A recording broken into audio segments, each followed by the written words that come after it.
Good morning. For the next 5 minutes. Got a message for you today. I'm going to talk about it's your time and to use your time wisely.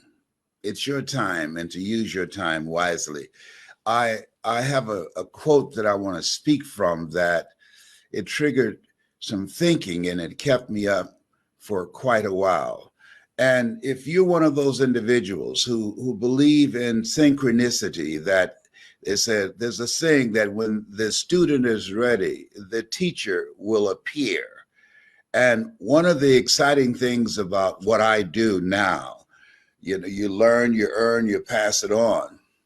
That I'm training other speakers. I've been speaking for a very long time, 52 years. And I love it. I still do. I love motivating people. I love encouraging people. I love making people laugh. I really do.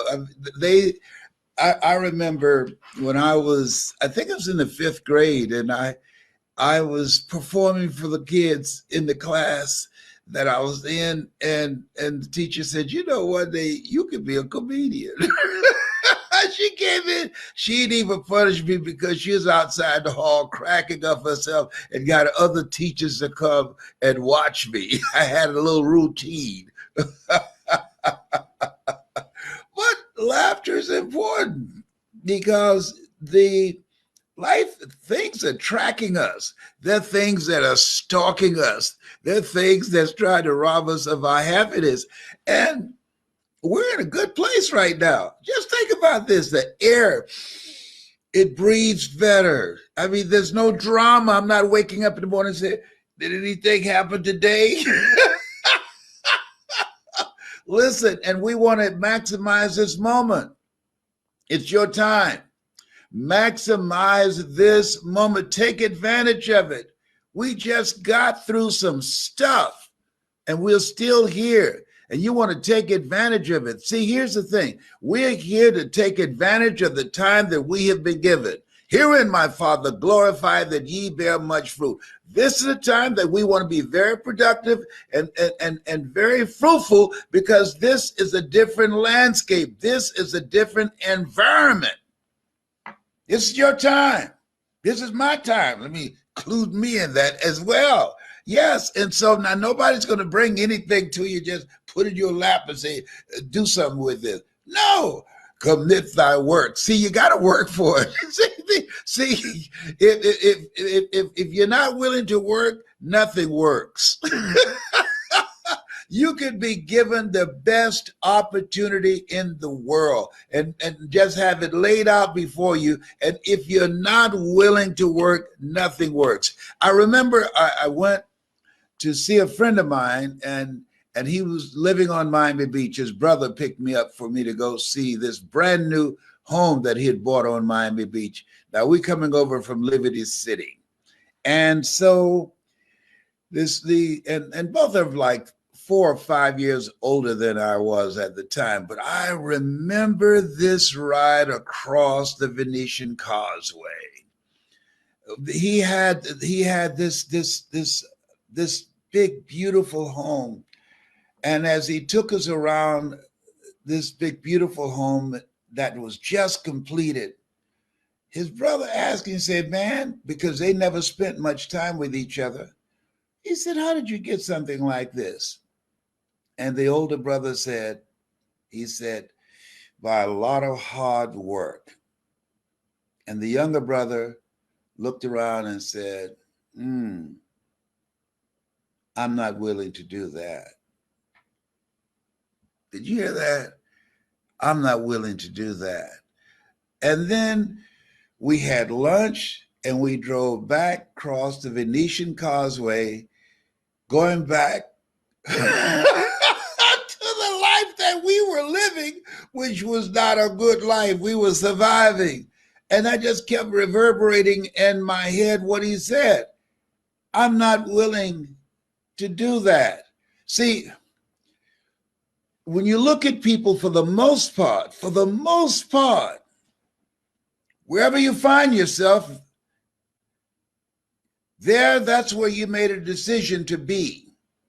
Because based upon how much work are you willing to put in to change your situation. And when I look at myself, people always ask me like there's some magical response. How did you go from just coming from Liberty City and over town here in Miami and selected to be the Golden Gavel Award from Toastmasters or the CPAE Award, the highest award from the National Speakers Association, or selected one of the top 5 speakers in the world? I was willing to work. Most people aren't willing to do that. They have people all over the world that have to select who that person will be that will be in that elite group of the top 5 in the world. General Norman Schwarzkopf, Lee Iacocca, Robert Schuller. He had a television program, all right? And myself and Paul Harvey.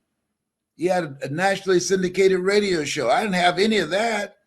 But I was working. Those people who had to cast a vote, they saw me at some time because I was moving. I want you to write this down. Keep it moving. I learned that from my mother.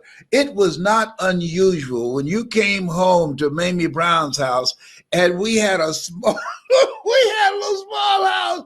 It was not unusual that the furniture would be reconfigured. And I wondered, how did Mama do that with such limited space? That's not, how was one thing, but why? She was always changing things up. You see, one of the things that you don't want to do is become comfortable with where you are when you know in your heart of hearts you can have more and you can do more, and there's a life for you beyond survival. See, what it takes to survive, what it takes to live are 2 different things. And I just felt, I don't know where that came from, that I can do more. Here's what I did know, that where I was, that didn't work for me. That did not work for me. And I'm astonished when I go back to Miami and I see some of the same people in the same place. I'm astonished. Yes. So you got to keep it moving. Mamie Brown was always keeping it moving. I got to tell you this. I was traveling and I was doing a tour for Sprint, I think it was. I came home and I came in the door, and to my right, there was a window. Did you hear me? There was a window. There was some demolition of some houses in that area. And my mother got somebody to go drag a window that had been taken out of a house and put it in our living room. So I asked, I said, Mama, what is it, Leslie? Why is this big window? Why is this window here? You say you're going to buy me a home, right? Yes, ma'am. Well, I didn't know if you're going to build it or just buy it while it's already been built.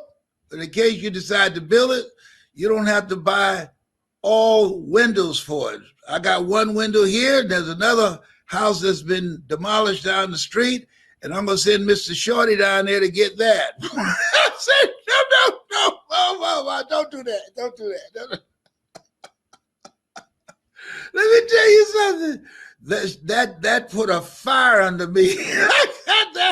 I got that house quick, fast, in a hurry, immediately, if not sooner, yesterday. Just went and got a window. And every time I passed that window, it jarred me. She said, don't you touch it. Yes, ma'am, Mama. Mama Mamie Brown said, don't touch it. Don't touch it, all right? And so keep it moving. We're here to work. Commit thy works, plural. Keep it moving. And if you're going in the wrong direction, you discover.